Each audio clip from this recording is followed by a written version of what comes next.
It's draft day at a military recruitment centre near Tel Aviv, but not all of the teenagers who've turned up will be serving.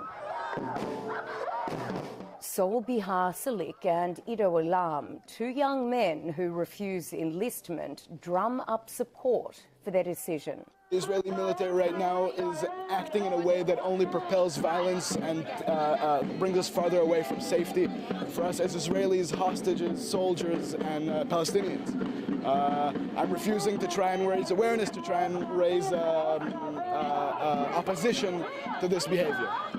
Ido also opposes the war and the Israeli occupation of Palestinian territories. He rejects the idea that all young Israelis should be forced to serve in the military.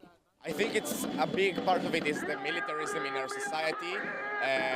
Since day one, they basically teach you about how you're supposed to go to the army and how you're supposed to sacrifice your life for this country.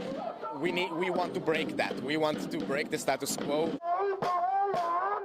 These kind of objections are rare.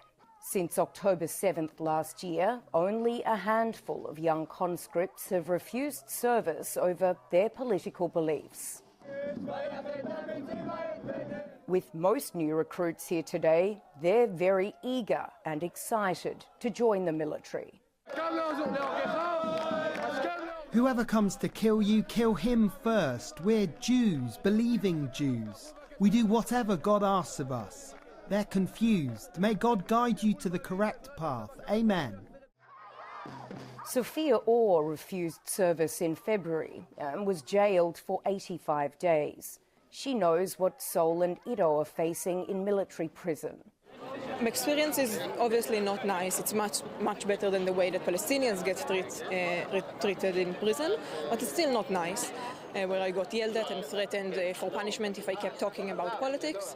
With serving in the military so central to life in Israeli society, those who refuse say they're often shunned and even viewed as traitors. I get called a traitor, a self-hating Jew, getting told that they want to kill me or rape me. Despite the fierce backlash, these refusers say they do have some support. Sol's dad, Erez, tells us he's proud that his son is willing to be jailed for his convictions rather than finding an easier way of avoiding military service.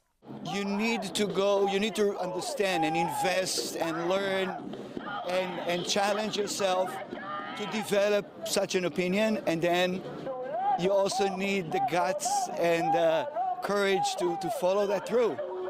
Sol's family has served in the Israeli military for decades and knows full well the reality of war.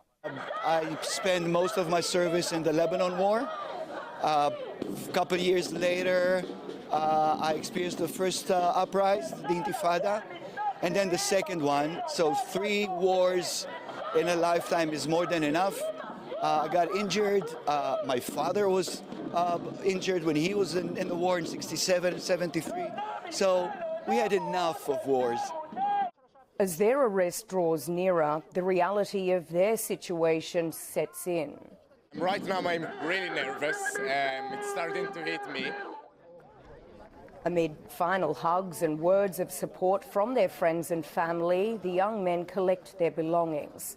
It's unclear how long they'll be away, as many conscientious objectors have spent multiple stints in prison.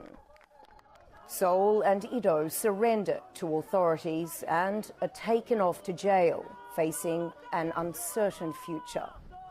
Sarah Coates, CGTN, Tel Aviv.